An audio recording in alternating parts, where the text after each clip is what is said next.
Mabuhay ang dakilang pinuno magpakailanman. Pag-isahin ang mundo ng martial arts.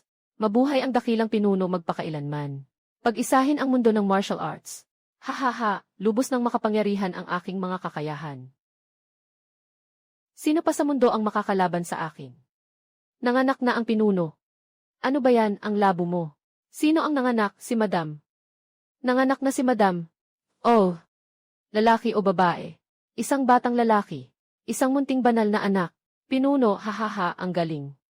Napakagaling, bilis sabihin. Ang aking anak ay isinilang. Ano ang nakabibighaning kababalaghan ng demonyo? Ito ba ay ulan ng dugo mula sa langit? O ang pag-iyak ng libu-libong mga demonyo? Mahal na guro, ang pagdating ng banal na anak ay talagang may mga palatandaan mula sa langit. Ngunit hindi ito mga palatandaan ng demonyo, kundi mga palatandaan ng pagdating ng isang banal na tao mula sa langit. Ano nang sinasabing bumaba ang banal na tao mula sa langit? Liwanag ng ginto ang sumik. Lahat ng mga santo ay dumating upang magbigay galang. Paano naman mangyayari iyon? Ako ang pinakamalaking demonyo sa buong mundo. Ang anak ko dapat ay isinilang bilang demonyong bata. Ipinanganak siyang may pusong demonyo. Paano siya naging likas na banal? Bumabati ang guro. Ligtas ang ina at anak.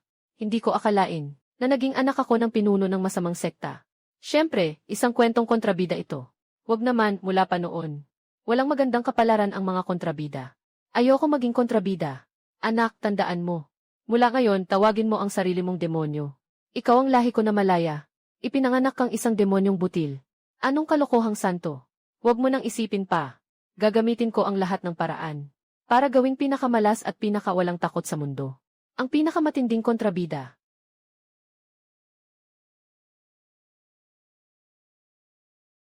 Ginoo, matagal ko na pong gustong itanong sa inyo.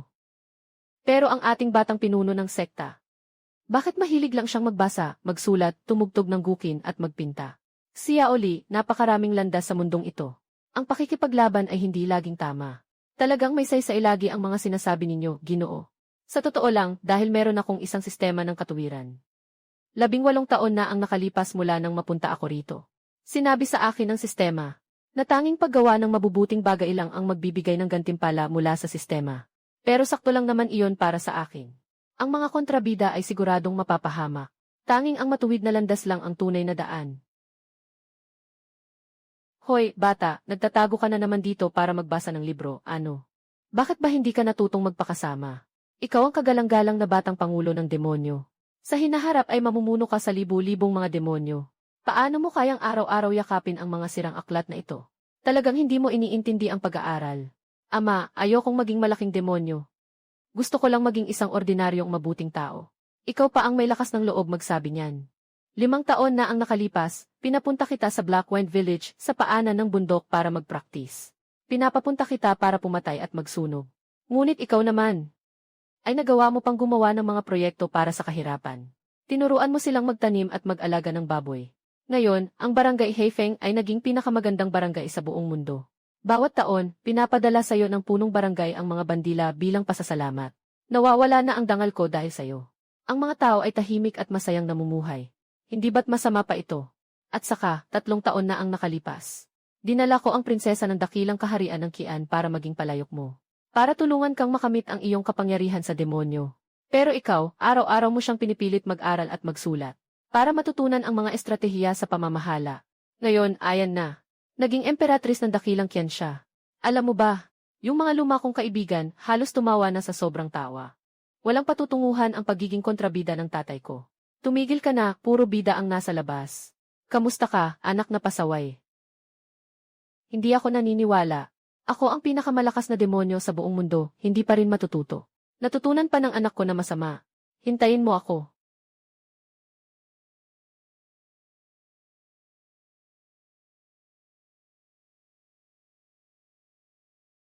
Tinawag ko kayo ngayon, dahil sa isang bagay.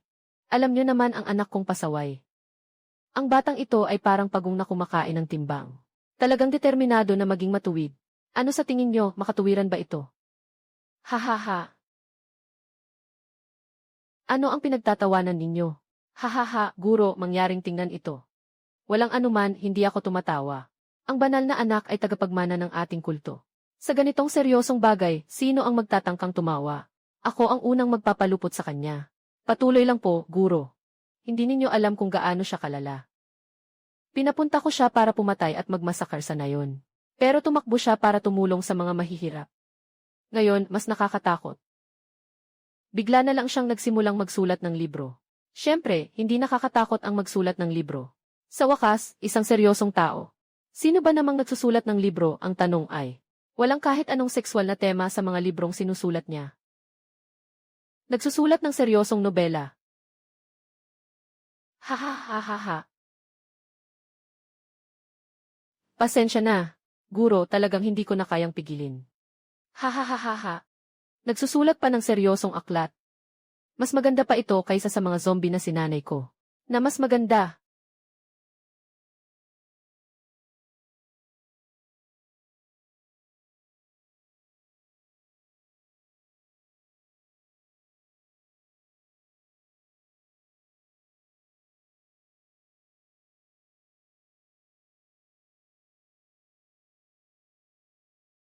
Ngayon naiintindihan niyo na ba kung gaano kaseryoso ang problema? Naiintindihan po namin. Ang usapin tungkol sa banal na anak ay may kinalaman sa dangal at kinabukasan ng ating sekta. Kailangan nating agad siyang ibalik mula sa tamang landas. Isang buwan. Ako ay magpapakulong ng isang buwan. Upang lampasan ang aking hangganan. Sa loob ng isang buwang ito. Liu Ruyan, simulan mo na. Isang buwan mula ngayon. Kailangan kong makita ang isang tunay na demonyong bilog. Kung hindi, ako'y susunod sa utos. Huwag kayong umalis. Tulungan niyo ako, guro. Paano ko matatapos ang misyon na ito? Ang anak ng banal ay palaging matigas ang ulo. Tiyak na ako'y patay na. Ginoong Liu. Sa tingin ko, ikaw lang talaga ang may kakayahang gawin ito. Ang aming sekta ng Hehuan ay walang kapantay sa mahika. Espesyalista kami sa pag-atake sa mga pagnanasa ng tao. Ang pagpapasama ng isang lalaki. Hindi ba ito ang inyong pinakamagaling na larangan? Sa ilalim ng pamumuno ni Panginoong Liu, napakaraming magagandang babae. Bawat isa ay may kakaibang alindog. Ang banal na anak ay bata pa. Kahit gaano pa siya katatag, baka mahirapan pa rin siyang umiwas sa tukso ng lambing. Pero, ni ang prinsesa ng isang kaharian ay hindi niya pinapansin. Paano pa kaya niya magugustuhan ang mga karaniwang babae ng aming sekta ng Hehuan? Hindi pa naunawaan ng banal na anak ang tungkol sa mga bagay ng lalaki at babae. Kailangan ng tao na magturo tungkol sa mga ganitong bagay. At kapag naranasan na, alam mo na kung gaano kasarap ang pakiramdam nito. Lalo na ikaw, Ginoong Liu. Ang mga tao sa paligid mo ay mga karaniwang tao. Ngunit ikaw ay isang napakagandang nilalang.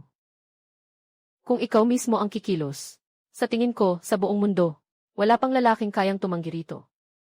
Mukhang kailangan ko nang ako mismo ang kumilos. Ha ha ha.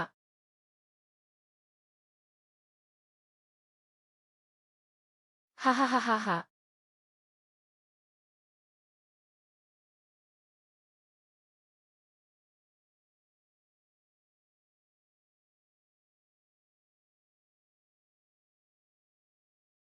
Malugod naming tinatanggap ang pagdating ng banal na anak. Tunay ngang pinalad ang aming sekta ng Hehuan. Halina't maupo ka, dali.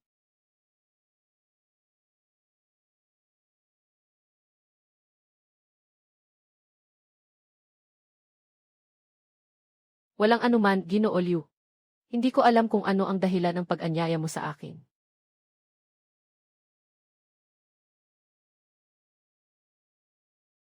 Ngayong araw ay inimbitahan ang banal na anak.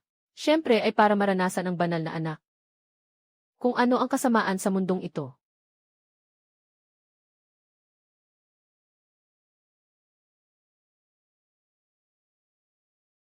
Bata pa ang banal na anak nila. Marami pa silang alam na paraan. Mag-enjoy ka lang dito. Dapat ay mag-enjoy ka. Babalik si Ruyan mamaya para samahan ka. Ipakita mo ang lahat ng iyong kakayahan. Gamitin mo ang iyong pinakamagaling na estilo. Siguraduhin hindi makaalis ang banal na anak sa saya. Lubos siyang malulumbay. Huwag mag-alala, Panginoon Bay.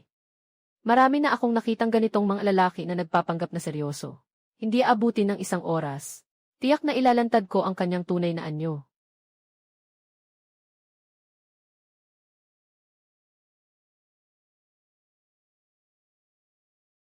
Kanina, puro lang pala tayo nagka-misunderstanding, mahal na anak. Sa totoo lang, marami talagang nakakatuwang laro sa aming sekta ng hihuan.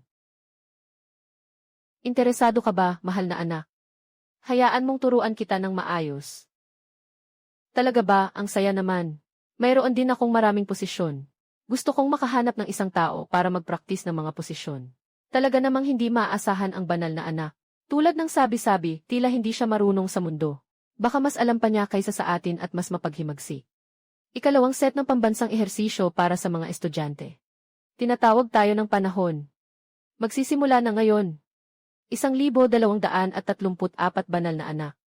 Ito ang mga posisyon na ituturo mo sa amin. Kung hindi, maganda ang mga posisyon na ito. Sinasabi ko sa inyo, araw-araw na magpatuloy. Hindi lang ito nagpapalakas ng katawan. Nakakatulong din ito sa sirkulasyon ng dugo. May epekto ito sa pagpapaputi at pagpapakinis ng balat. Huwag tumigil. Sundan mo ako sa pagpapalawak ng dibdib. 1, 2, 3, 4, 2, 2, 3, 4, 2, 3, isang buong oras. Kahit ang katawan na di matitinag ay maaaring maging malambing na parang pulang hibla. Siguro ngayon, ang batang ito ay matagal nang nalulunod sa lambing. Hindi kaya nagsanib na ang gene at ki. 2, 3, 4, 5, 6, 7, 8. 2, 2, 3, 4, 5. Si Huamulan, para sa kanyang matandang ama, ay buong tapang na sumama sa hukbo bilang kapalit ng ama. At si Muging naman ay naging general at nanguna sa labanan. At nagwagi laban sa Tiananmen Formation. Tunay silang mga alamat ng kanilang panahon.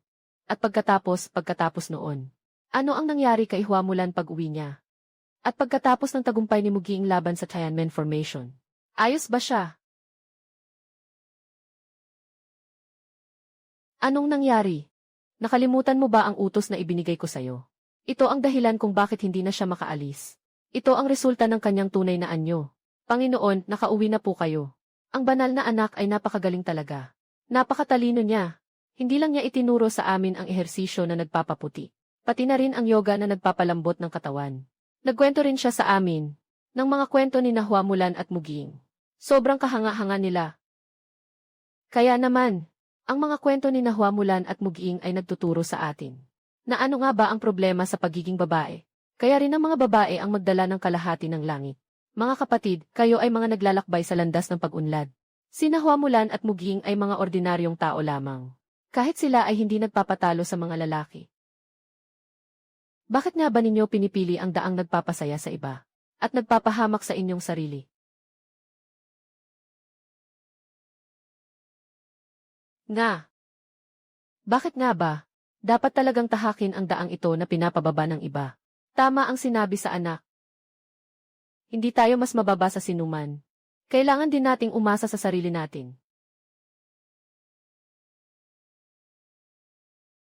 Itong maliit na salbahe. Gusto kong masira siya.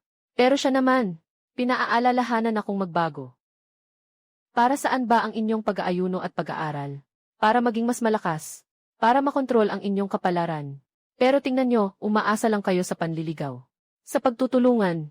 Sa pag-absorb ng yang at yin ng iba para mapataas ang inyong antas. Ito ba talaga ang pag-aayuno? Nasaan ang inyong tunay na espiritu?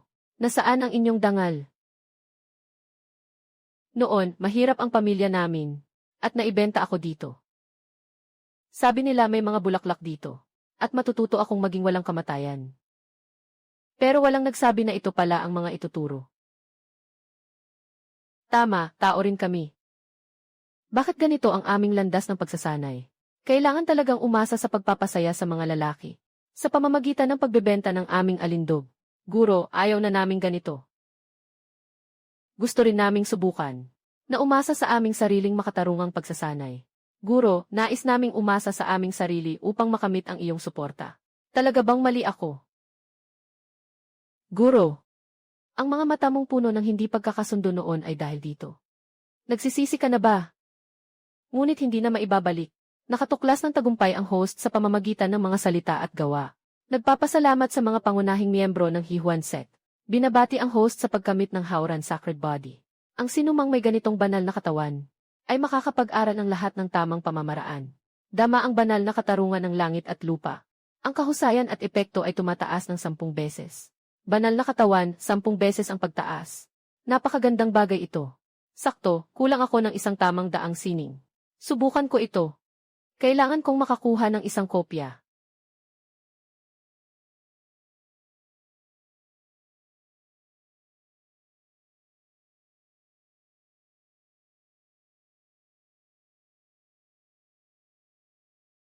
Ang mga salita ng kanyang kabanalan ay parang liwanag na dumadaloy sa isip. Si Ruyan ay kulang sa kakayahan at kabutihan.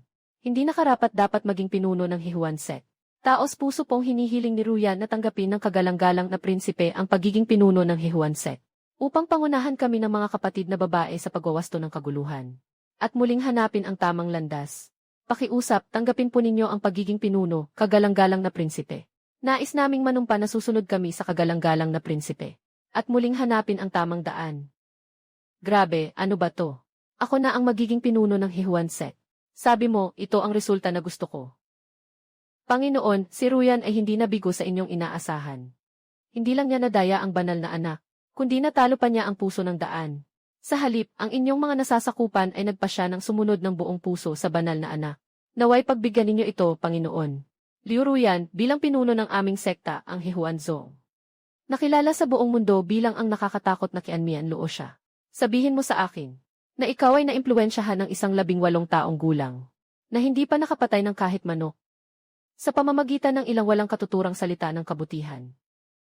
Ang iyong alagad ay naniniwala na ang sinabi ng banal na anak ay hindi naman walang katotohanan. Ang mga nag-aaral ay dapat magkaroon ng malinaw na pag-iisip, maging matatag at masipag. Ha ha ha ha. Malinaw na pag-iisip.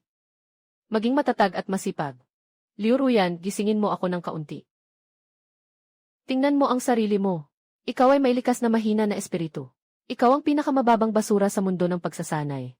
Noong araw, ang pamilya mo ay itinapon ka na parang basura.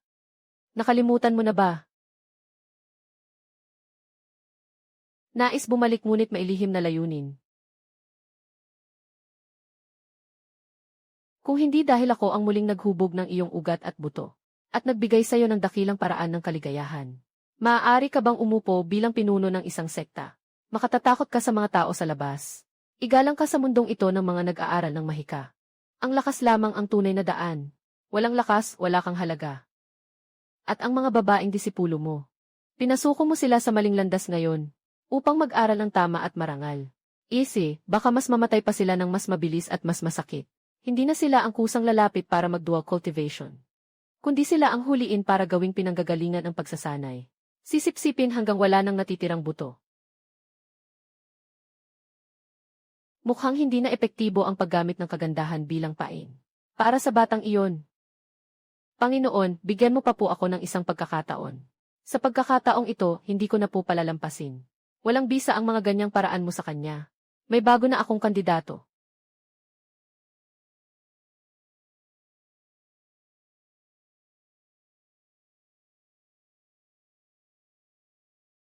Chen Yongguotai. Ang aking tagasunod na si Shirley ay naghihintay sa utos ng leader. Tungkol sa banal na si Shirley. Huwag niyang saktan ng tunay ang buhay ng aking anak. Maliban dito, pinapayagan kitang gawin ang lahat ng paraan.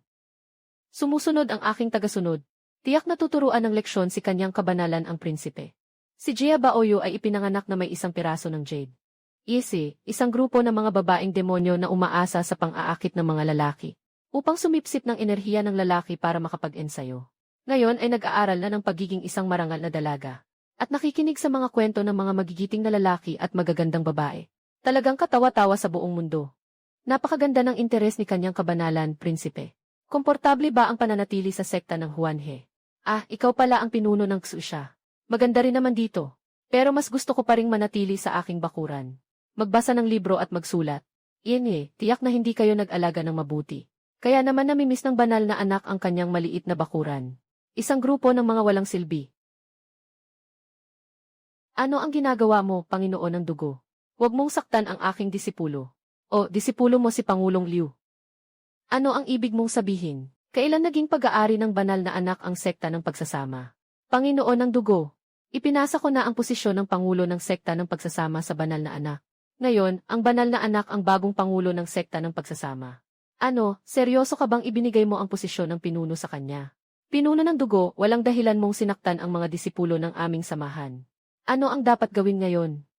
Santo, hindi mo ba iniisip na magsorry ako sa mga mababang babaeng demonyang ito? Isang biro ang paghingi ng paumanhin. Paano ko mapapahiya ang marangal na pinuno ng dugo? Na magsorry sa ilang mababang babaeng demonyang ito. Siguro nasira ang ulo mo na. Ako ang pangulo ng dugo, anak ng banal na relihiyon. Hinaharap na pangulo ng relihiyon. Hindi mo ako tinatrato bilang anak ng banal na relihiyon. O hindi mo pinapansin ang aking ama, ang pangulo ng paghahanap ng tao. Nagawa ko ito nang hindi sinasadyang. Nakasagupa ako sa anak ng banal na relihiyon. Pasensya na, prinsesa, matapang ka. Salamat sa panguluksi sa pag-aayos para sa amin. Batang lalaki, hintayin mo ako. Hindi kita papayagang malasapin ang lahat ng kasamaan sa mundo. Kung hindi, hindi ako si Shirley. Elder Liu, mayroon ba tayong mga itinatagong tamang daan na mga teknik sa loob ng Hehuan Sect? Gusto kong hiramin at pag-aralan ng kaunti. Mga teknik ng tamang daan. Ipinapaabot ko sa Panginoon.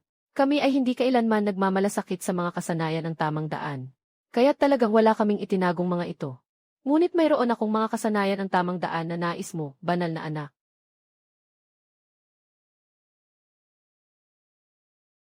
O, ang Panginoon ng dugo ay may koleksyon ng mga kasanayan ng tamang daan. Hindi ko alam kung anong antas ito. Maaari ba akong humiram upang makita ito? Hahaha, nagkamali ka ng pagkaunawa, banal na anak. Ang mga nasasakupan ay mga tao lamang. Sa loob, ang mga peking kabutihan at mga kasanayan ay laging winawasak ang mga ito. Paano ito maitatago? Ang sinabi ng Panginoon kanina ay may isang napakagandang pagkakataon sa harap ng banal na anak na hindi lamang makakakuha ka ng nais mong kasanayan, kundi mararanasan mo rin ang pagiging isang tunay na tagasunod ng tamang landas. Anong plano ang Panginoon ng krimen? Huwag mag-atubiling sabihin. Narinig ko mula sa aking mga kasamahan. Ang pangunahing pinuno ng tuwid na daan, ang King Yun Sek, kamakailan ay nagsusulong ng pagbubukas ng mga pinto sa bawat lungsod na kanilang nasasakupan para tumanggap ng mga bagong disipulo. Ito ay isang napakagandang panahon na nagaganap tuwing 10 taon. Anak na banal, ano sa tingin mo? Kahit na ikaw ay ipinanganak sa banal na pananampalataya, ay likas kang may magandang kapalaran at may matatag na katarungan. Ang mas kahanga-hanga pa, ay hindi ka pa kailanman nag-aral ng kahit anong sining ng aming banal na pananampalataya. At wala kang bakas ng demonyong enerhiya sa katawan. Kung makapasok ka sa King Yun Sek, hindi ka lamang makakapag-aral ng tapat ng tunay na sining ng Xuanmen. Mas malalim na masilip sa loob ng King Yun Sek at obserbahan ang kanilang pagpapasa. Maunawaan ang esensya ng kanilang tamang landas. Hindi ba ito ang nais mo, mahal na anak? Hindi, mahal na anak. Hindi talaga pwedeng gawin. Napakadelikado ng planong ito. Puno ng dugo, bakit mo inilatag ang mapanirang plano na ito? Ano ba ang balak mong gawin sa mahal na anak? Maliwanag ang banal na anak. Walang ganitong intensyon ang inyong lingkod. Nakita ko lamang na ang banal na anak ay tapat sa landas. Ngunit walang tamang doktrina. Kaya nangahas akong magbigay ng mungkahi. Kung sa tingin ni Pangulong Liu ay hindi ito angkop. Ituturing ko na hindi ko sinabi. Nakita ang trigger para sa malaking misyon ng eksena. Sumisid sa King Yun. Nakatukoy ng malaking sitwasyon na misyon. Sumisid sa King Yun. Ang tibok ng puso ng puppet na kapalit ay bahagyang bumilis. Siguradong hindi maganda ang balak ni Shirley. Pero dahil nandyan ang puppet na kapalit, wala akong dapat ikabahala. Sa tingin ko, maganda ang ideya ng leader ng Bloodgate. Santo, mag-isip ka ng mabuti. Haha, Santo, seryoso ka ba? Ang bagay na ito ay talagang napagpasyahan na. Maghanda ka. Pupunta ako sa King Yunzong. Elder Liu. Ikaw ang pansamantalang mangangalaga sa mga usaping panloob ng sekta. Ngunit hindi na kailangang magdagdag pa. Desidido na ako. Hahaha, tanga. Talagang hindi mo alam kung gaano kalalim ang mundo na ikaw mismo ang tumalon sa bitag. Kapag nahuli ka na, ang King Yun Sek ang bahalang kumuha ng iyong kaluluwa. At gawing wala ka na.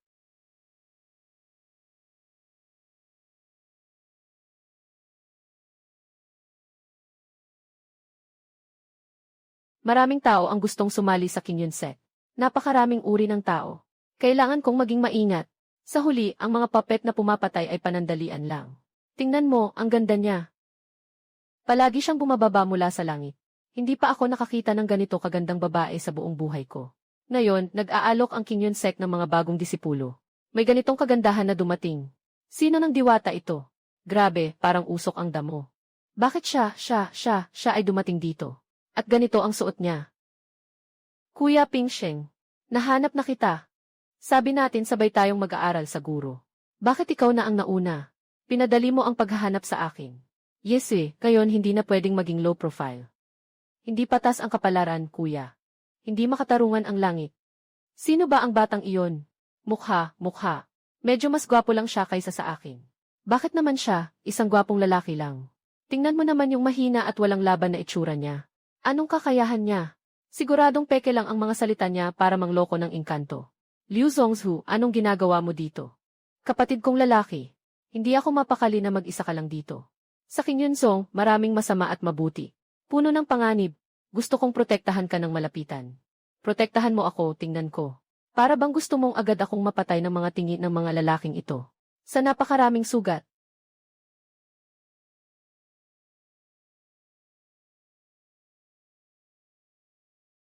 Uy, talagang naparito ako sa tamang araw. Hindi makapaniwala na makikita ang ganitong kagandahan. Magandang araw sa iyo, prinsesa. Ako si Wang Lin mula sa Kyoto. Hindi ko alam ang pangalan ng Diyosa. Anong langaw ang galing dito sa King Yunsek? Diyosa, ikaw ay may napakagandang anyo. Bakit ka nakasama ng ganitong walang silbi? Talagang sayang ang iyong ganda. Mas mabuti pang sumama ka sa akin. Ikaw, hindi ka karapat-dapat. Hindi ko inakala na ang napakagandang babaeng ito ay ganito pala katapang ang ugali. Nangahas siyang direktang hamunin ang anak ng pamilyang Wang. Ano ba ang ipinagmamalaki ninyong mga hangal? Alam mo ba, dalagang babae, kung ano ang posisyon ko. Kung gusto kong saktan kayo, ganoon lang kadali na parang pagharap sa dalawang langgam. Hindi mahalaga kung ano ang estado mo. Kung ikukumpara sa lalaking ito sa tabi ko, karapat-dapat ka lang magbuhat ng sapatos niya. Sige na, kung ayaw mo talagang magpasalamat. Sisiraan kita sa harap mo. Puting mukha ka. Tingnan natin kung magtatapang ka pa. Ah! Ahahaha.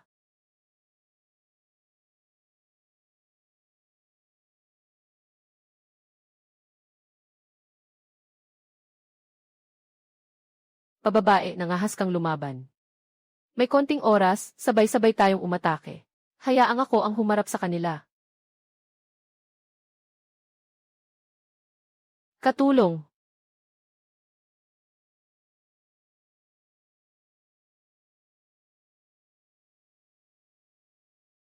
Sa harap ng King Yunsek, sa peak ng Jain. Bawal ang labanan. Sino ang ganito kalakas ang loob?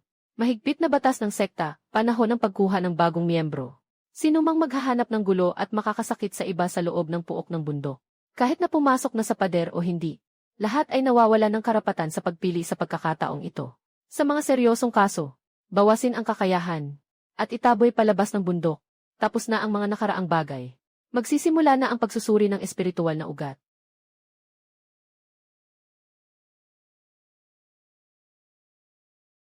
Ako na ang mauuna para ipakita sa ilang mga alipin ang tamang daan, haha.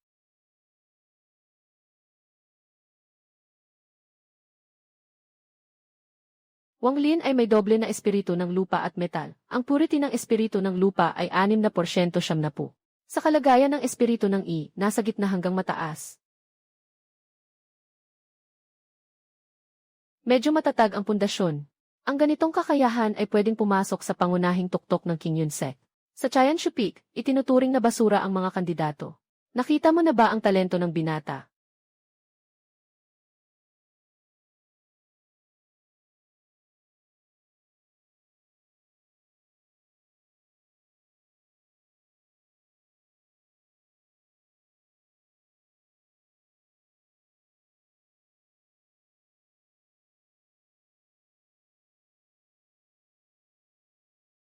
Wow, ito ay isang napakahusay na espiritu ng tubig na may pinong katangian.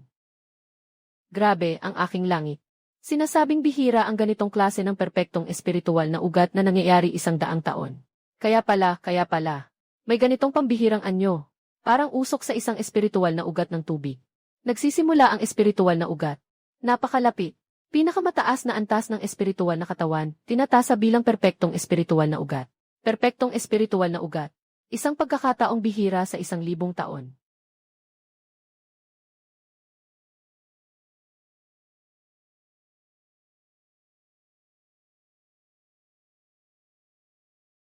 Ang susunod na ren Pingsheng.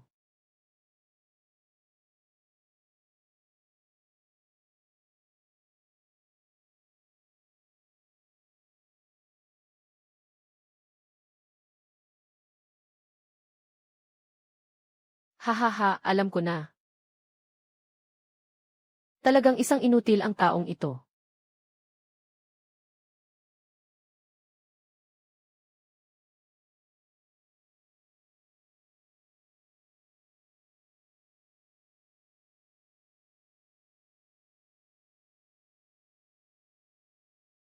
Ang purong espada na ito ay puno ng matuwid na hangin. Isang ipinanganak na santo. Ang kapalaran ng daan ay nagpapakita ng espiritu ng ugat. Isinilang na ang santo sa mundong ito. Magmadali kang pumunta at anyay ang guro at ang mga pangulo ng tuktok.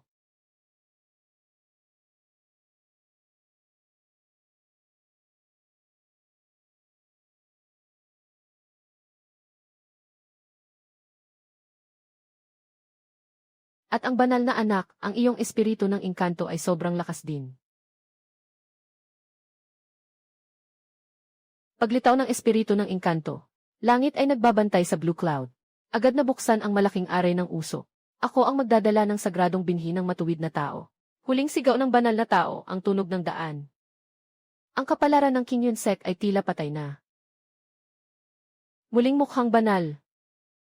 Yesi, hintayin mong mapalaki ko ang anak ko bilang pinakamakapangyarihang demonyo sa kasaysayan. Ano ng kalokohan ng banal? Sa isang iglap, mapapawi.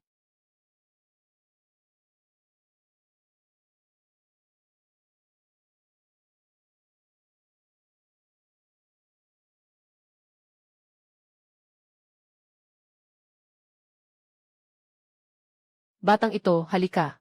Ako ang magbabantay sa iyang Feng Peak. Ako mismo, ang magbibigay sa iyo ng proteksyon sa daan. Huwag pakinggan si Ren Xiaoyu. Pumunta ka sa aking Feng Guang Peak. Sa lihim na lugar ng Bibo Pulang Peak ko. Maari mong pag-aralan anumang oras. Sa senior brotherly at junior sister Jingshui. Huwag na kayong mag-away, si Ren Xiaoyu ay may espiritu ng immortal root, na may malaking kaugnayan sa kapalaran ng ating sekta sa loob ng 10,000 taon. Dapat itong turuan ng mismong senior brother na tagapangasiwa. Nakuha ang Panginoon ng Pikyansu. Ano sa palagay ni kapatid na maestra?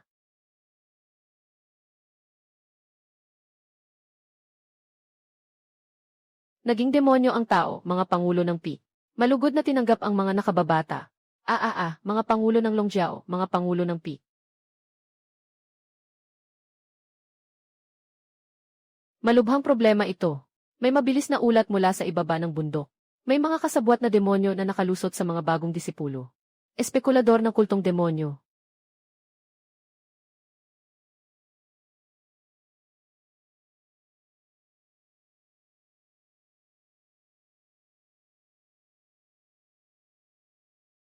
Qianxi.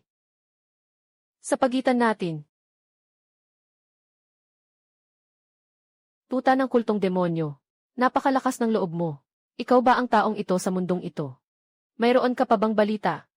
Iulat mo na rin lahat. Punong abong-abo.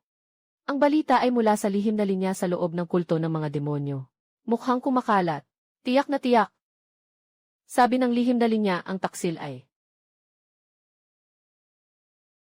isang lalaki at isang babae. Isang lalaki at isang babae. Anong klaseng impormasyon ba yan? Umuwi ka na at maghanap pa ulit.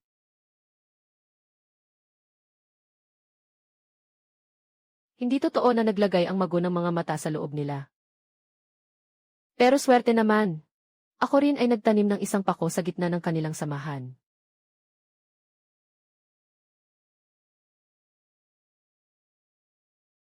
Pakilabas ang itim na bituin, para mapalaya siya sa lahat ng bagay. Mabilis na magbalik sa sekreto sa aming samahan. Gusto kong tanungin siya ng personal. Sino ba talaga ang mga demonyo at espiritu na pumasok dito? Kailangan kong tanungin siya ng personal. Sino ba talaga ang mga demonyo at espiritu na pumasok dito? Nasisira na. May sistema akong dala. Mayroon akong kapalit na pupet. Mayroon pang daan ng pagtakas. Kaya si Liu Ruyan, kung sakaling maipakita siya sa palasyo ng Skyfall, hindi siya makakatakas kahit na may pakpak pa. Mahal na anak ng banal, huwag mag-alala. Kahit na isugal ko pa ang aking buhay, tiyak kong mapoprotektahan ko kayong ligtas na makalabas dito. Ang babaeng ito, hindi tulad ng mga demonyong malamig ang puso. Sayang si Master Liu. May paraan ako para maprotektahan ang aking sarili. Sa oras ng panganib, ang kailangan mo lang gawin ay iligtas ang sarili mo. Ito ang banal na anak. Sa puntong ito, ikaw ay iniisip pa rin na ipagkaloob ang sarili ko. Kung ang kabutihan sa mundo ay kasing bait mo, sino ang magpapakasama sa demonyo? Banal na anak. Basta't ikaw ay buhay. Wala akong pagsisisi sa aking kamatayan. Hahaha, guro, kapatid. Nandito na ako.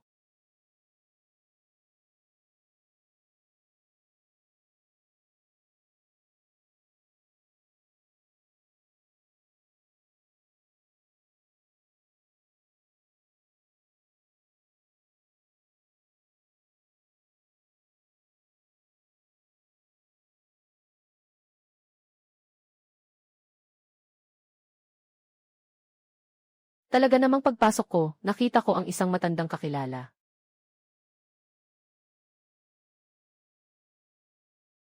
Siya pala ang siraulong Darkstar ng King Yunset.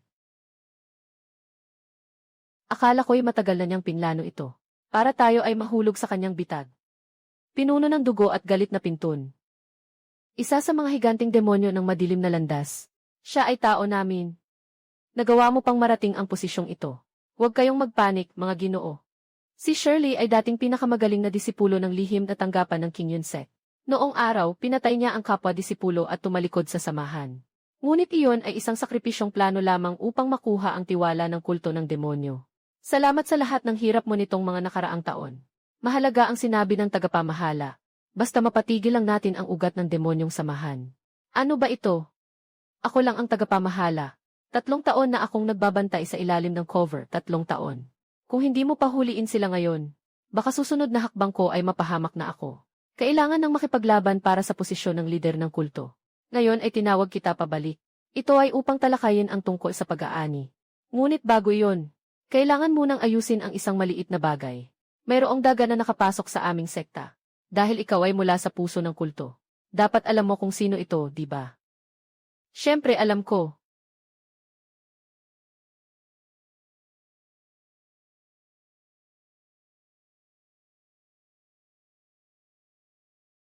Hahaha, nagulat ka ba? Natuwa ka ba? Kayo ang personal kong nirekomenda. Ngayon, sa isang pindot lang ng daliri ko. Hindi na kayo makakaahon pa. Hahaha, Shirley. Ikaw na walang hiya at mababang tao. Ano ang gusto mong gawing simple? Ayaw mo ring ma-expose ang pagkatao ng prinsipe. At maparusahan, di ba? Basta't sumunod ka at payagan akong ilagay ang Blood Soul Mark. Sa hinaharap, makakapagpahinga ka bilang aking furnace. Ngayon, maaari akong pumili ng 2 scapegoat. Ayos. Ako si Daisy. Mas mainam na tumahimik ka na lang. Kung hindi, tiyak na mamamatay ka ngayon. Ikaw pa ang may lakas ng loob na magyabang kahit nakaharap na ang kamatayan. Sige, tutulungan kita dyan. Mga Panginoon ng pagtuturo, mga pinuno ng tuktok. Sila ang mga traidor na ipinadala ng magsasaka ng demonyo. Ha.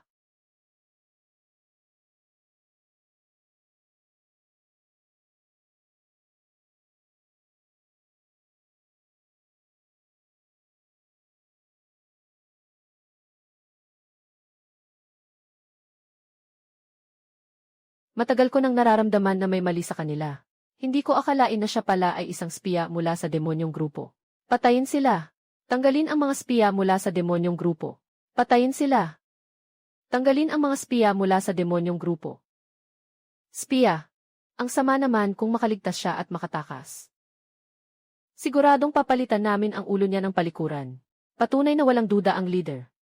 Mag-utos agad na ipapatay. Tahimik kayo, mga opisyal. Malaking usapin ito. Kailangan ng masusing pagsusuri. Huwag palampasin ang kahit isang tagasunod ng demonyong sekta. Pero hindi rin pwedeng magkamali sa mga inosente. Leader, ano ang ibig mong sabihin? Nag-aalinlangan ka pa ba na totoo ang sinasabi ko?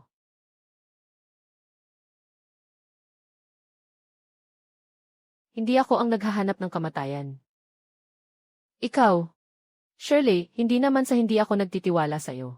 Pero alam mo ba, kung anong mga kakayahan ang 2 taong itinuro mo? Ang isa sa kanila ay may pambihirang water spirit root. At ang isa pa ay may talento na tanging mga alamat lang ang nagsasabing taglay ng isang banal. Susi ng espiritu, pinakamataas na tubig na espiritu. At mayroon pang espiritu. Huwag munang pag-usapan ang pinakamataas na tubig na espiritu. Itong espiritu ay ayon sa hula, ang tanging pag-asa na makakapagligtas sa atin mula sa apoy at tubig. Ngunit sinasabi mo na siya ay ahente ng masamang sekta. Hindi ito possible. Ang ugat ng engkanto ay isang alamat lang. Paano niya maaaring taglayin ito? Higit pa rito, hindi siya pangkaraniwang spiya. Siya ay anak ni dakilang duwende, si Ren Chansing A. Anak ni Shen Chansing. Kaya't siya ay magiging banal na anak ng demonyo. Yesui, Sweli. Talagang mahusay ang plano mo, ha? Nga. Sinasabing ipinanganak ang isang banal na tao. Magwawakas ang kasamaan. Pero kung ang banal ay ipapatay bilang isang espiya, sino pa ang pipigil sa kultong demonyo sa hinaharap? Narinig ko na hindi kaunti ang dugo na natapon sa kamay ni Shirley. Napakabagsik ng kanyang mga paraan. Kaya nga siya ang naging pinuno ng kultong demonyo. Ano ang ibig ninyong sabihin?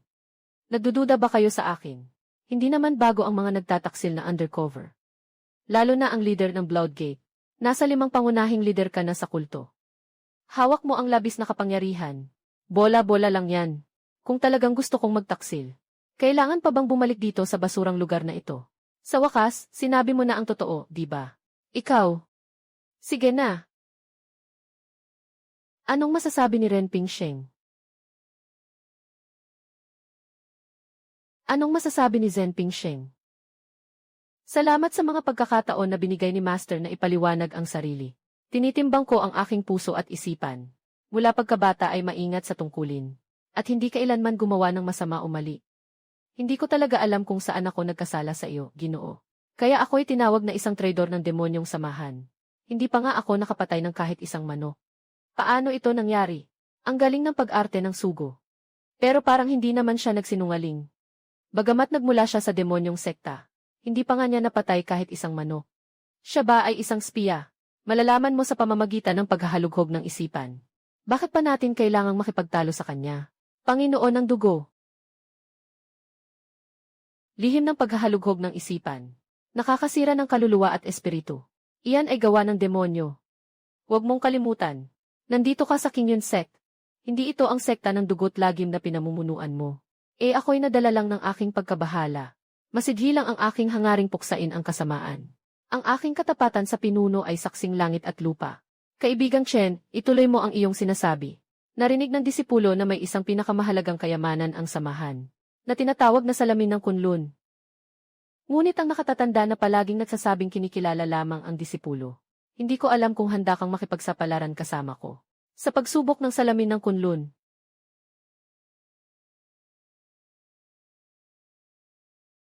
Bata pa at walang karanasan. Ano ba ang halaga mo? Ako ang tagapangalaga ng samahan ng asul na ulap. Nakatago sa kulto ng demonyo sa loob ng maraming taon. Nakarating sa buhay at kamatayan. Bakit ako dapat makaranas ng ganitong pagdududa kasama mo? Tinanggap ni Sherry ang pagsubok. Ito rin ay para sa iyong kabutihan. Malapit na ang labanan ng kabutihan at kasamaan. Matapos ang salu-salo na ito, babalik ka sa iyong tahanan sa bundok. Maaari kang maging ganap na pinuno ng tuktok. At kung ikaw ay tapat at matuwid, bakit ka matatakot sa mga mapanlinlang na puso? Ayos at listen. Ayos lang. Tatanggapin ko ang pagsubok. Tingnan natin kung ano pang mga kalokohan ang kaya mong gawin. Napakabuti nito.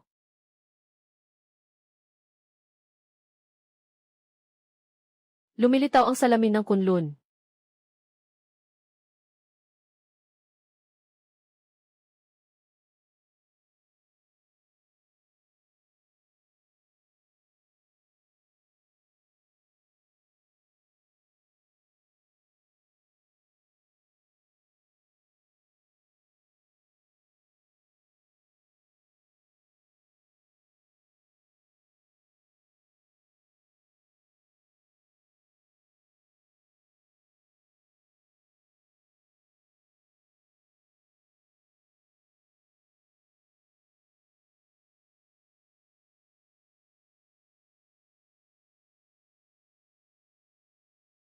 Ang salamin ng kunlun ay ang banal na kayamanan ng aming sekta. Sa ilalim ng liwanag ng salamin, Ang kabutihan at kasamaan ng puso ng tao ay makikita sa ilalim ng lotus ng puso. Kung ang lotus ng puso ay kulay ginto, ipinapakita nito ang pusong patungo sa liwanag. Kung ang lotus ay kulay dugo, ipinapahiwatig nito ang malalim na galit sa mga galaw. Para sa mga malalaking masasama at malulupit. Si Ren Pingsheng at Shirley. Sino sa inyo ang tapat, sino ang traidor? Sino ang tama, sino ang mali? Malalaman agad. Hahaha, ako ay nagkubli sa Kingyun Sek sa loob ng ilang dekada laban sa Moke. Araw-araw ay parang naglalakad sa manipis na yelo. Ngayon ay nararapat lang na pagdudahan ng kapwa miyembro ng sekta. Sige, ngayon ipapakita ko sa inyo ng malinaw, ako muna.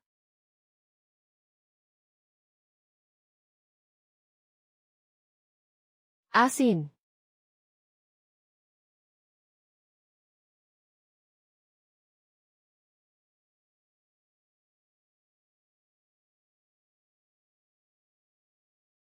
Hahaha.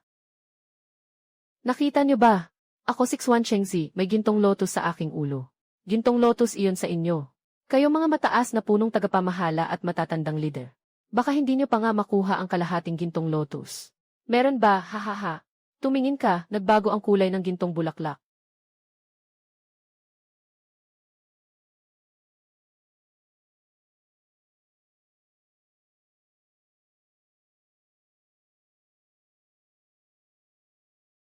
Hindi possible. Paano nangyari ito? Paano nga ba? Shirley, talagang tuluyan ka ng nagkanulo. Kapatid, hindi ko ginawa iyon. Hindi ko kailanman niloko ang King Yunsek. Mali ang salamin na ito. Di maiwasan na madumihan ako ng dugo habang nasa ilalim ako ng mga demonyong tagapagbantay. Pero ang puso ko ay hindi kailanman naglayo sa aming sekta. Maliwanag ang iyong pag-unawa, kapatid. Matigas ang ulo. Arestuhin ang rebelding traitor. Kayo.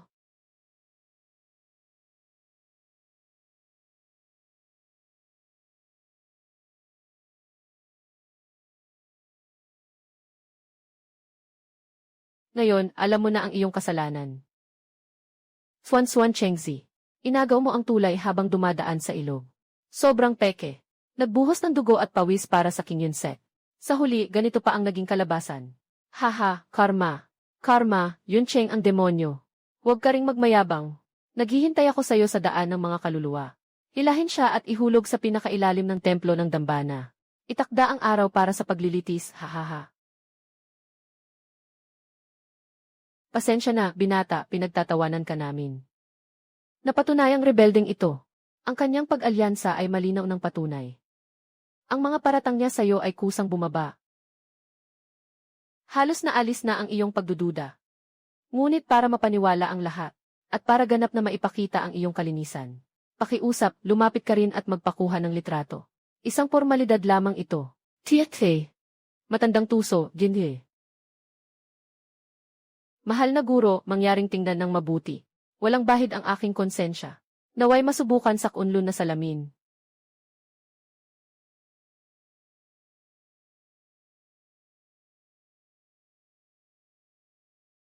Sapatos.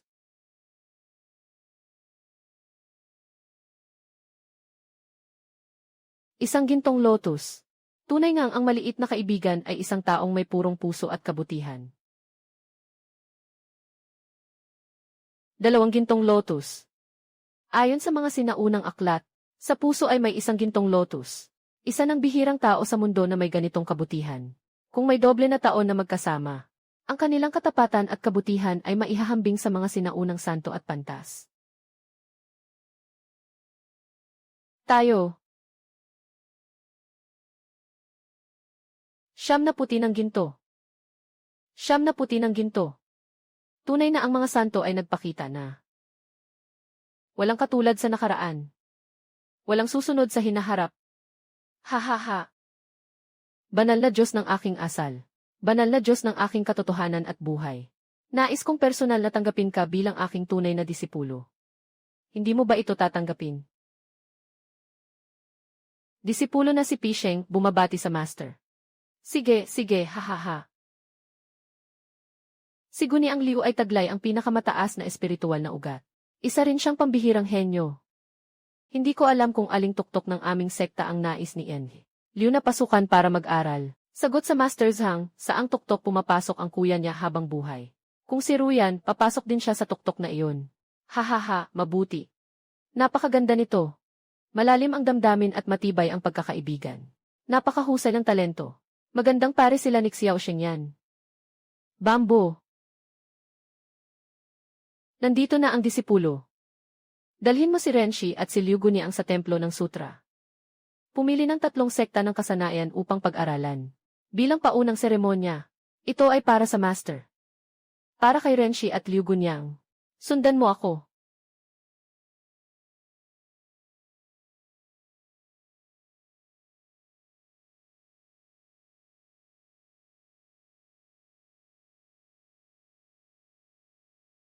Dalawang hijing na liwanag ng espada. Ito ay isang sinaunang teknik ng espada. Napakalakas nito. Ngunit upang matutunan ito, kailangan ng isang lalaki at isang babae na may pagkakaintindihan. Pagsasama ng dalawang espada. Sa totoo lang, gusto ko rin ang teknik na ito ng espada. Napakahusay mo. Kung gusto mong mag-practice nitong espada, maaaring samahan ka ni ate. Kung gusto mong mag-practice nitong espada, maaaring samahan ka ni ate. Maraming salamat, Ate Shen, sa pagtuturo. Sakto, maaari kaming mag-practice ng sabay ng aking nakababatang kapatid na lalaki. Kami ay laging may magandang pagkakaunawaan. Tama ba, Kuya Pingsheng? Ate, may problema tayo. Nakakataka si Shirley. May utos ang Master Zhang Jiao. Ate, agad kang magdala ng tao. At makipagtulungan sa mga elder. Para sa buong pusong paghahanap. Kapatid Ren, kapatid Liu. Pumili kayo muna ng mga teknik dito. Babalik ako agad. Ano ba ang ginagawa ng mga ito? Paano nila pinayagang makatakas si Xuli? Mukhang kailangan kong magmadaling paunlarin ang kakayahan ko para sa sariling proteksyon.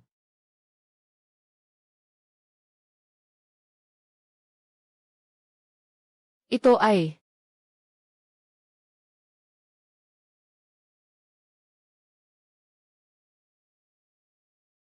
Hindi malilimutan. Agad na naunawaan. May 10 beses pang bilis ng pagsasanay. Ito ba ang nakakatakot na talento na dala ng pagsasanib ng Haoran Holy Body at Immortal Spirit Root? Ito ba ang nakakatakot na talento na dala ng pagsasanib ng Haoran Holy Body at Immortal Spirit Root?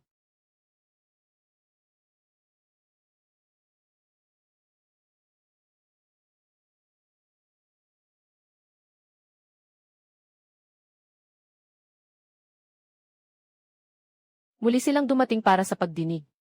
Walang saysay ang pagsisikap nila. Patayin niyo na ako kung gusto niyo. Bigyan mo ako ng mabilis na katapusan, kuya.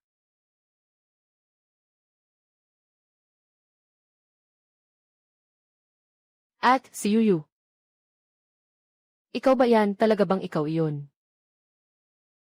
Ako ito, kuya sa pagsasanay. Ikaw ba ang dumating para iligtas ako? Hindi ba, naalala mo pa ba ang ating samahan? Alam ko, sa mundong ito, maaaring lahat ay magtaksil sa akin. Maliban sa iyo.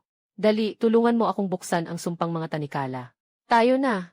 Iwanan ang mapanlinlang na King Yunsek. Iwanan ang lugar ng alitan. Sa dulo ng mundo. Saan man tayo pumunta ayos lang. Basta magkasama tayo. Pero, ano pa ang hinihintay mo? Habang wala pang tao. Patawad, kuya kong kapatid sa pagsasanay. Ngayon ay naglakas loob akong pumunta. Dahil sa alaala ng ating pagkakaibigan noon. Upang samahan ka sa iyong huling paglalakbay, kuya kong kapatid. Tumakas ka, iwan ang King Yunsek. Iwan ang Zhongzhao. Mas malayo, mas mabuti. Huwag ka nang babalik kailanman. Paalam na, anong ibig sabihin yan? Sabay tayong aalis. Tulad ng ating napagkasunduan noon. Hintayin mo akong matapos ang aking gawain. Wala na tayong magkakaroon pa. Simula nung inutusan kang pumasok sa demonyong grupo. Wala nang posibilidad sa pagitan natin. Para sa lihim ng samahan, ipinahayag nila sa labas na ikaw ay tumalikod at bumagsak. Ako ay kasal na ngayon. At ngayon ay nagdadalang tao na ako. Mabuti rin ang pagtrato ni kapatid Chen sa akin. Lahat ng nakaraan. Kapatid, kalimutan mo na lahat ng iyon. Ha. Ayos lang, parang nakalimutan na ang lahat.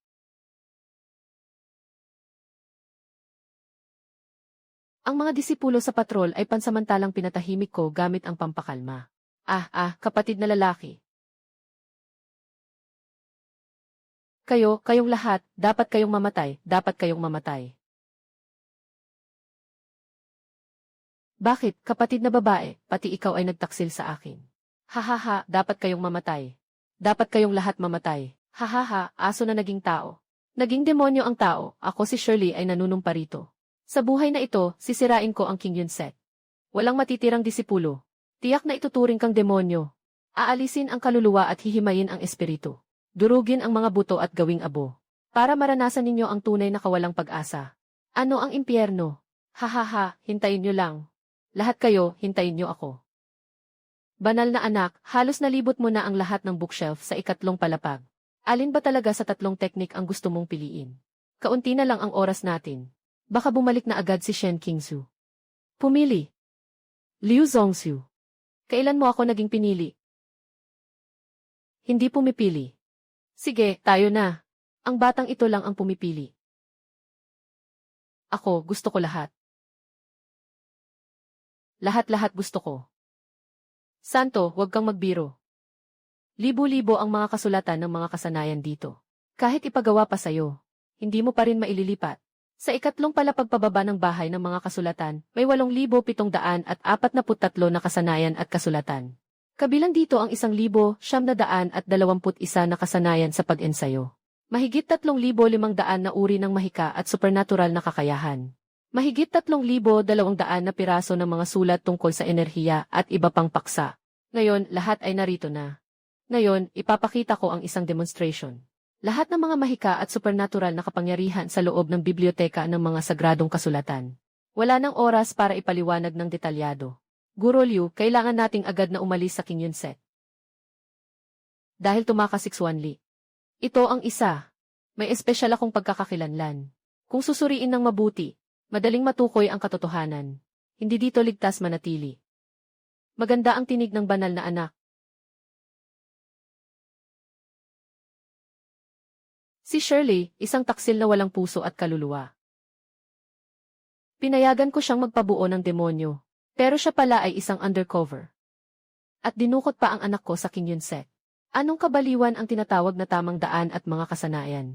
Kung may mangyaring masama sa kanyang pagiging demonyo, aalisin ko ang kanyang balat, at hugutin ko ang kanyang kaluluwa, para hindi siya kailanman muling isilang. Ipaalam na dumating na si nakagalang-galang na anak ng langit at punong guro Liu ng sekta ng Hihuan. Nasa labas na sila ng bulwagan. Papasukin mo agad sila.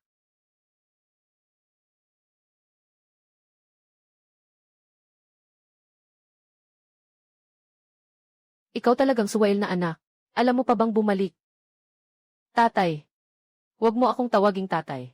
May natitira pa bang puwang para sa akin sa mga mata mo? Isang anak ng demonyo, na tumatakbo sa King Yunset para matutunan ang mga kasanayan ng mga mapagkunwari. Alam mo ba kung gaano ito ka mapanganib? Kung sakaling mabunyag ang iyong pagkatao, kahit na may 10 buhay ka pa, hindi pa rin sapat para mamatay. Gusto mong ikainis sa akin, ano? Tatay, magpatawad po. Anak, ang lakad kong ito ay para lang hanapin ang isang tunay na mataas na paraan ng pag-aaral ng tamang daan.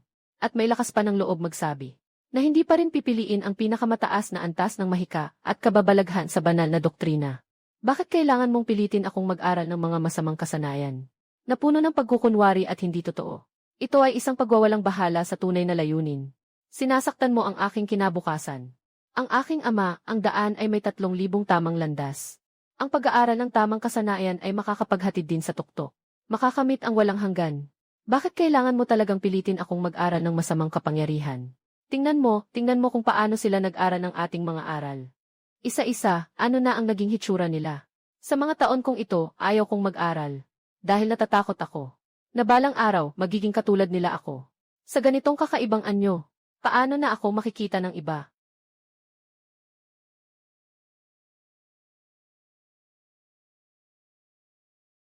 Ngunit ikaw ay lampas na sa 18 taong gulang. Mag-umpisa muli mula sa simula. Paano makakasabay ang tamang paraan ng pag-aaral? Kung hindi maniniwala ang ama, maglaro tayo ng paboritong sugal.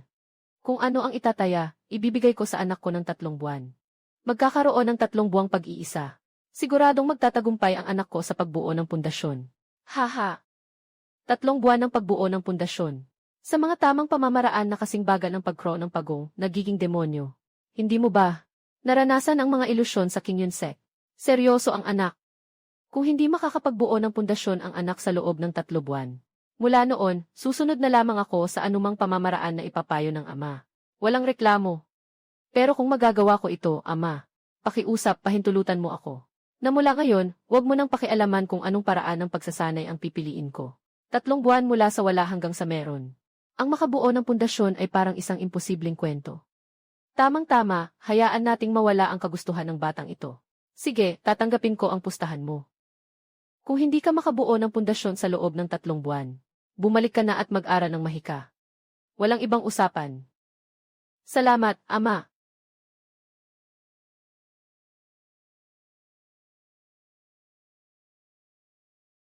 Sinasabi niyo, anong kasalanan ba ang ginawa ko? Sa mga taong ito, hindi ako makakain ng maayos at hindi makatulog ng mahimbing.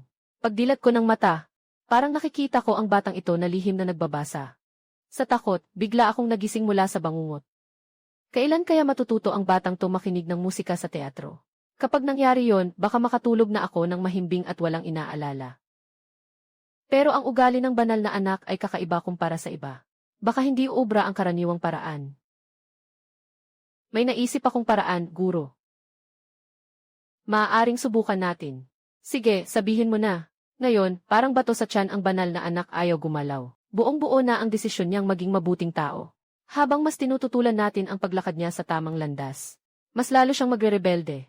Kung hindi natin siya mapipigilan, mas mabuting gawin natin ang kabaligtaran.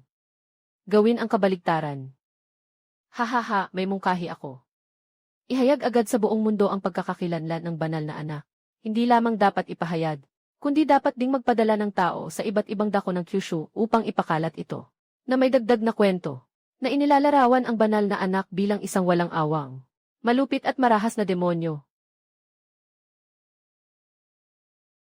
Ano ang ibig sabihin nito? Guro, ano ang nais mo? Bakit ang banal na anak ay masigasig na maging mabuting tao? Hindi pa lang siya nakaranas ng kasamaan ng tao. Mahirap ang mundo. Ang mga pagkiling sa puso ng tao ay parang isang mataas na bundok. Akala ng banal na anak na sapat na ang kabutihan para makuha ang respeto ng iba. Na kaya niyang maglakbay saan man. Ngunit hindi niya alam. Habang siya'y banal na anak ng demonyong sekta. Habang buhay na siyang ganoon. Kapag siya ay nasaktan ng todo ng mundong ito. Kapag naranasan na niyang maging nag-iisa at walang tulong. At siya ay pinupunan ng marami. Patuloy pa rin ba siyang maninindigan sa katawa-tawang tamang landas na iyon? Pagdating noon, natural niyang maiintindihan.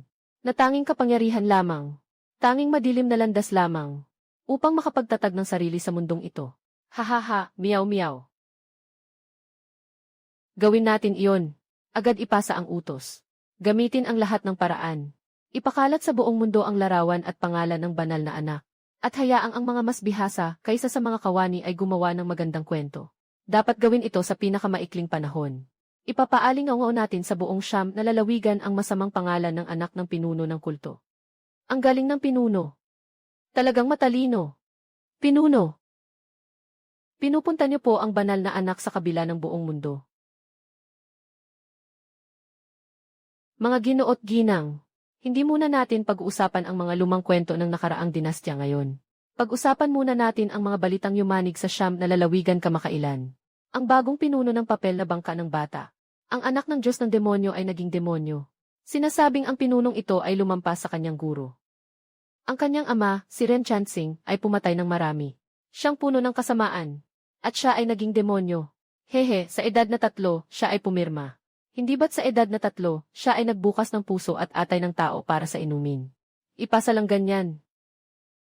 Mas masama, mas mabuti. Dapat kasing malakas ang pangalan ng anak ko. Nakuha mula sa silid ng mga aklat. Nakadigest na ng 7 bahagi. Nasa gitnang yugto ng pundasyon. Dumarating na ang tamang pagkakataon. Ang banal na katawan na ito at ugat ng Diyos. Tunay ngang itinadhana kayong dalawa. Ang 3 buwang kasunduan ni Itay. Mukhang ako ang nanalo. Nakakatuwang parang may maling kahulugan yata.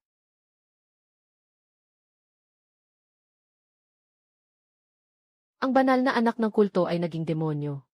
Ayos naman siya. Hindi ka panipaniwala. Talagang nakakahiya't nakakagalit.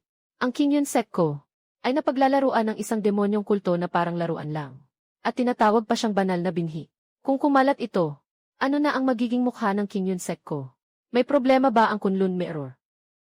O baka may napakalakas na kayamanan ang demonyong iyon. Na kaya nitong linlangin kahit ang Kunlun Mirror. Siyam na bulaklak ng ginto. Siyam na bulaklak ng ginto, ah. Paano ito maaaring lumitaw sa isang batang lider ng kulto? Ipasa ang aking utos. Mula ngayon, itatalaga. Ang mga demonyo ay ang pangunahing kaaway ng aking King Yun sect. Lahat ng mga disipulo ng King Yun na makakita nito, dapat silang patayin. Ang sinumang makakuha ng kanyang ulo, ay bibigyan ng isang pambihirang espiritual na kagamitan. Personal na tuturuan ng elder ng Yuanying. 1,000,000 puntos ng kontribusyon sa sekta sa loob ng 100 taon. Utos ng guro, si Shen Pingsheng ay hindi dapat maging demonyo. Matindi mo akong niloko. Kung magkikita tayong muli balang araw, ako, si Shen Kingzhu, ay tiyak na pupugot sa iyo gamit ang aking King Shuang na espada.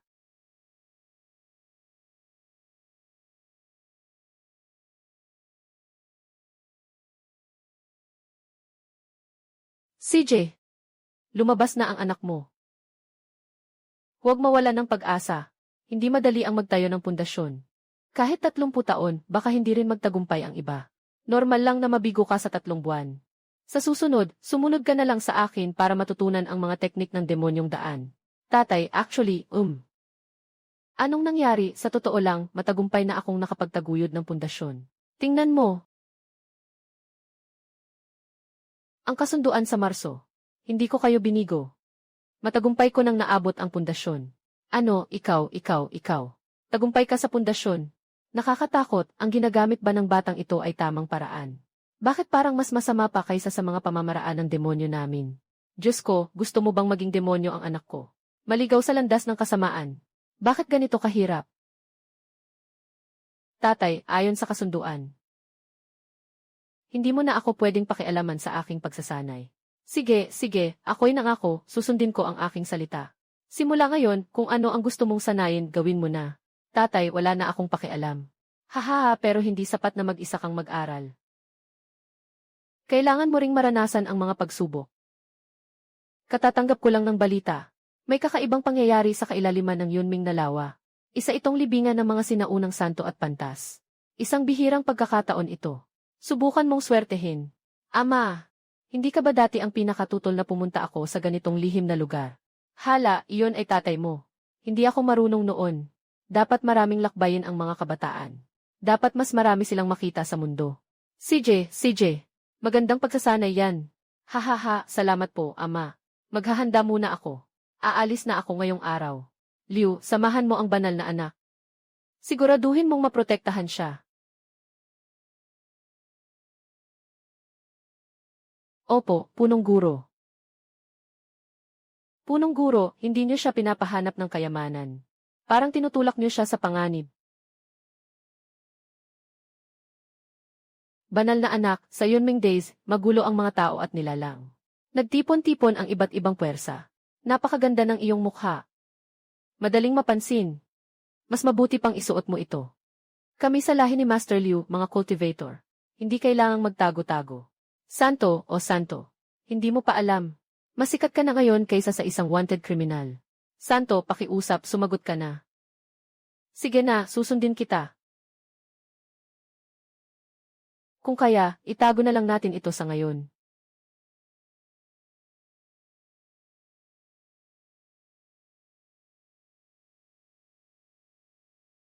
Malapit nang gumuho ang pormasyon ng nakatatandang kapatid. Mukhang handa na ang mga masamang tao ng Blood Knife Sect. Kapatid, huwag kang mag-alala. Nagpadala na ako ng signal ng tulong. Kapit lang, hehe. Mga bata, huwag na kayong lumaban. Hayaan ninyong makasama ng mga batang ito ang mga lalaki para mag-enjoy. Baka sakaling mapatawad pa kayo sa mga buhay ninyo. Tigil na.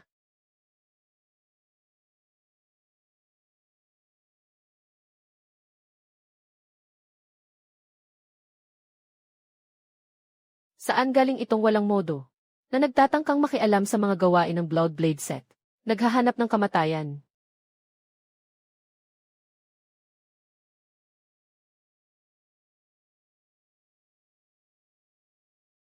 Umalis ka o manatili.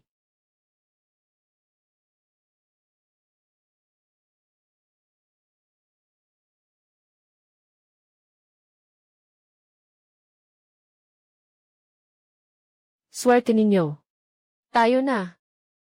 Salamat. Salamat sa inyong dalawa sa matapang na pagtulong. Ako si Zoe, disipulo ng Liuyon Pavilion. Sila ang aking mga kapatid sa paaralan. Kung hindi dahil sa inyo, hindi ko pa natatanong ang iyong pangalan sa araw na ito, Ginoong. Ano ang apelyido mo? Nakatagpo lang ako ng hindi makatarungan. Walang anuman. Ang pangalan ay isang palayaw lamang. Tawagin mo akong kaibigan rin. Ito ang aking kasama, si Ganvi. Liu. Kapatid na rin. Ito para sa iyo. Salamat sa pagsagip sa amin. Masarap, Ginoong Li, ang galing mo sa pagluluto. Ay, ang mundong ito. Puno ng kasamaan, lalo na nitong mga nakaraang araw. Narinig ko, may isang napakalakas na demonyo na muling lumitaw sa kulto ng kasamaan, na nagdudulot ng kaguluhan sa buong mundo. Anong demonyo? Anong demonyo? Sino pa ba? Siya nga ang anak ng punong guro ng demonyo na si Ren Chansing. Ren Chengmo. Anong nangyari, Kuya Ren? Wala. Ituloy mo lang. Si Ren Chansing ang malaking demonyo. Maraming pinatay, ayos lang iyon. Hindi ko akalain na ang kanyang anak ay naku. Mas masama pa sa mga hayop. Mas mababa pa sa hayop.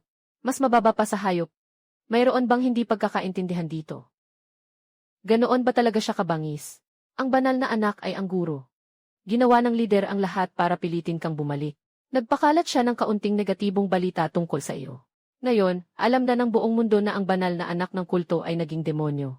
Isa ka na ngayong kilalang masamang nilalang. May mga magulang na nanloko. Pero ngayon lang ako nakakita ng ama na niloko ang sariling anak hanggang sa mamatay. Ay, si kapatid Ren lang talaga ang nakakatulong kapag may mali sa daan. Tunay siyang isang matapang at makatarungan. Kahanga-hanga, hindi tulad ng taong iyon na naging demonyo. Kung siya ay magkakaroon ng anak na lalaki, tiyak na wala. Haha, kaibigan. Tunay na nais naming makipagkaibigan sa iyo. Bakit hindi mo sabihin sa amin ang iyong tunay na pangalan? Ito ay ikaw. Tiyak ba kayong gustong malaman? Hay, kapatid na rin. Huwag mo nang patagalin. Sige, sabihin mo na. CJ. Ako ay hindi magaling. Ako nga pala ang banal na anak ng demonyong relihiyon, si Ren Chengmo.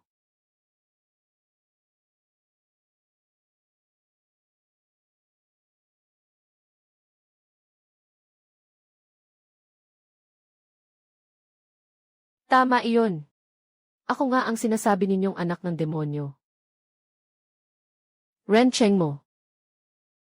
Ah.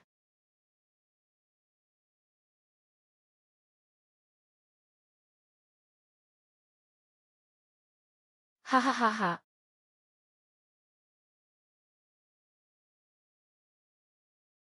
Patawad, Ginoo ng lungsod. Patawad, Ginoo ng lungsod, patawad. Mahal na anak ng banal. Wala akong nakitang mabuti. Hindi namin alam na darating kayo, mahal na prinsipe. Yung mga sinabi namin kanina ay puro haka-haka lang. Mahal na prinsipe, sana po ay palampasin nyo na lang. Patawarin nyo na po kami, parang wala lang po kami. Nga. Mahal na prinsipe, patawarin nyo po kami. Maawa po kayo, wala po kaming nakita. Wala po kaming alam. Nakikiusap po kami, kamahalan, na magpakita kayo ng awa. Lahat po kayo, tumayo na kayo. Nagmali kayo ng akala. Ang mga sabi-sabi ay pawang walang katotohanan. Kung ako nga ay ganoong kasama, bakit ko pa kayo iniligtas kanina? Kung ako nga ay ganoong kasama, bakit ko pa kayo iniligtas kanina? Patay na, patay na. Sabi niya, kabaligtaran ang ibig sabihin. Pinakagusto ng demonyo na makita ang biktima na nagpupumiglas at nagmamakaawa. Habang sinasabi niyang hindi, lalo siyang gustong pumatay. Kamahalan, pakalmahin po ang galit ninyo. Alam ko po ang pagkakamali ko. Ito po ang aking katuwang. Ang pangalan niya ay Lin Waner. Siya ay nananatiling buo at dalisay. Ang hitsura at katawan niya ay maayos pa rin. Kung gusto ng kagalang-galang na prinsipe, handa akong ialay siya sa kagalang-galang na prinsipe. Para sa kagalang-galang na prinsipe na gamitin siya. Hiling ko lamang na patawarin ako ng kagalang-galang na prinsipe. Zoe, ano ang sinabi mo? Ulitin mo pa. Tumahimik ka, salbahe. Walang karapatan kang magsalita sa harap ng kagalang-galang. Ang makapaglingkod sa kanyang kabanalan ay biyaya na pinaghirapan mo sa maraming buhay. Sigurado akong matagal mo nang hinahangad ito sa puso mo. Bakit ka pa nagpapanggap na mataas ang tingin sa sarili? Isang tao ka lang na matagal nang naghahangad nito. Zoe, ako si Lin Waner, talagang nabulag ako. Siya ang iyong katuwang sa buhay. May pangako na kayo sa isa't isa. Ibig sabihin, kayo'y magkasama sa hirap at ginhawa. Paano mo nagawa, bilang isang lalaki, ang isang bagay na mas masahol pa sa hayop? Ipinagkanulo ang iyong minamahal para lang mabuhay. Mahal na prinsipe, nagkakamali po kayo. Ang magkakapatid ay parang kamay at paa. Ang mga babae ay parang damit. Kayo, mahal na Ginoo, ay may pambihirang kakayahan. Napakabait at may magandang asal. Ako'y labis na humahanga sa inyo. Basta't matatawag ko kayong kapatid. Ano ang halaga ng isang babae? Mula ngayon, ang aking babae ay magiging babae ninyo. Lahat ng akin ay sayo. Hiling ko lang natanggapin mo, Prince.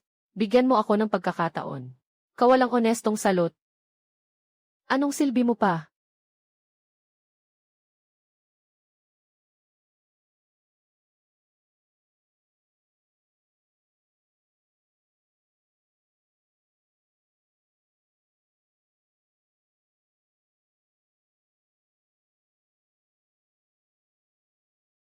Ah, Kuya Shiksyong, Kuya Juksyong.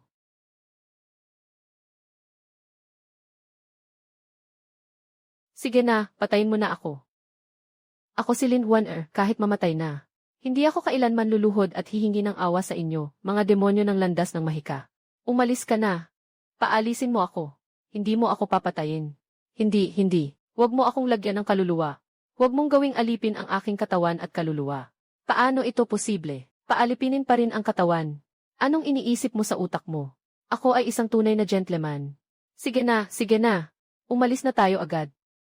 Hindi ko inasahan na ang lalaking nais kong ialay ang buhay ko ay gagamitin ang aking katawan para pasayahin ang demonyong nagbubuhay. At isang alamat na malaking demonyo.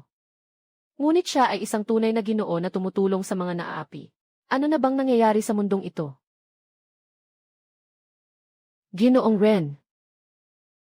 Si Evian Ki ay may maling pananaw. Naniniwala sa mga chismis at nagkamali sa pag-unawa sa Ginoo. Humihingi ng tawad si Evian Ki sa Ginoo. Anong ginagawa mo? Ngayon lang nalaman ni Gvid na ang kabutihan at kasamaan ay walang kinalaman sa mga sekta. Ang puso ng tao ang mahirap unawain. Bagaman ikaw ay banal na anak ng kulto ng demonyo. Kumpara sa mga mapagkunwaring kasamahan ko, ikaw ang tunay na marangal na tao. Kung hindi mo ako tatanggihan, handa akong sumunod sa iyo mula ngayon. Bilang alipin at tagapaglingkod, handa akong magpaubaya sa iyong utos. Ding, nakatuklas, na matagumpay na nailigtas ng host ang isang batang babae na nasa bingit ng kawalang pag-asa dahil sa pagtataksil, at muling nabigyan ng buhay. Ibinigay ang gantimpala, isang espiritual na espada, ang King Giant.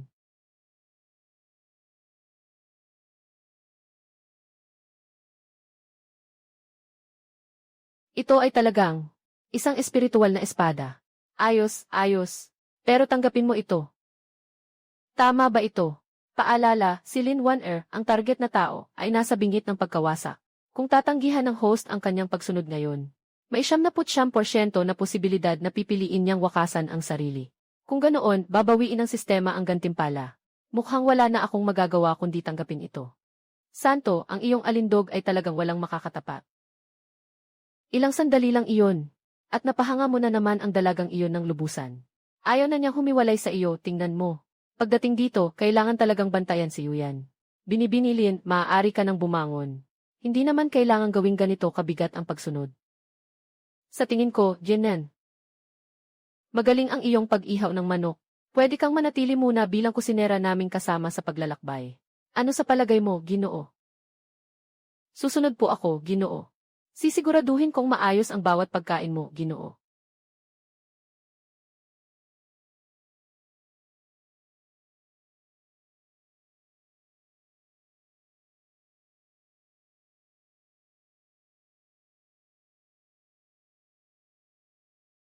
Ang banal na anak ay palatandaan ng pagbubukas ng lihim na lugar. Dali, pumunta na tayo. Tara!